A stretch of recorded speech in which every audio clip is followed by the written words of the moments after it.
नमस्कार. तर आज आपण पाहणार आहोत अतिशय साध्या सोप्या पद्धतीने शरीरासाठी अत्यंत पौष्टिक असलेले तिळगुळाचे लाडू. चला तर मग रेसिपीला सुरुवात करूया. तर बघू शकता मस्त असे तिळगुळाचे लाडू आपले तयार झालेले आहेत. खूप टेस्टी आणि खमंगसुद्धा लागतात आणि एकदम मऊसूत खायला तर आहेत.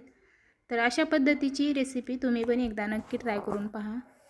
चला तर मग रेसिपीला सुरुवात करू. तर सर्वात पहिले आपल्याला साहित्य पाहायचं आहे. तर इथे मी 2 वाट्या तीळ घेतलेला आहे, 1 वाटी शेंगदाणे, 2 वाट्या गूळ घेतलेला आहे. जेवढे तीळ घेतलेले आहेत त्याचप्रमाणे आपल्याला गूळ घ्यायचा आहे आणि 2 चमचे तूप घेतलेलं आहे. तर सर्वात पहिले गॅसवरती कढई ठेवलेली आहे. कढई गरम झाली की त्यामध्ये आपल्याला शेंगदाणे खरपूस साल सुटेपर्यंत भाजायचे आहेत. शेंगदाणे भाजून झाले की त्याच कढईमध्ये आपल्याला तीळ टाकायचं आहे. तीळ आपल्याला 2 टप्प्यामध्ये भाजून घ्यायचं आहे. तीळ पण आपल्याला खमंग असे भाजून घ्यायचे आहेत. तीळ फुटायला लागले की समजायचं तीळ मस्त असे भाजून झालेले आहेत. आता तीळ भाजून झालेले आहेत. थंड झालेले शेंगदाण्याचे साल काढून घ्यायचे आहे. तर इथे वाटीच्या साहाय्याने मी त्याचे साल काढून घेतलेले आहेत. त्यानंतर गुळाची चासणी तयार करायची आहे. तर कढईमध्ये 1 चमचा तूप टाकून घेतलेला आहे. त्यानंतर 2 वाट्या गूळ टाकायचा आहे. गोडाचं प्रमाण तुम्ही तुमच्या आवडीप्रमाणे करू शकता. मस्त अशी चासणी तयार झालेली आहे.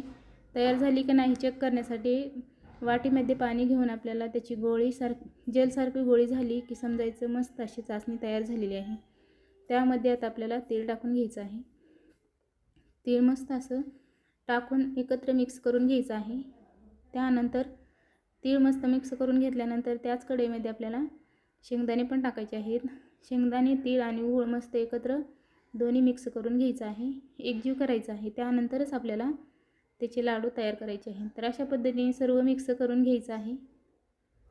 तर बघू शकता मस्त असं दोन्ही पण मिक्स करून झालेलं आहे. त्यानंतर थोडीशी वेलची पूड आपण त्यामध्ये टाकलेली आहे आणि मिक्स करून घेतलेलं आहे. तर अशा पद्धतीने ताटाला थोडंसं तूप लावून घेतलेलं आहे.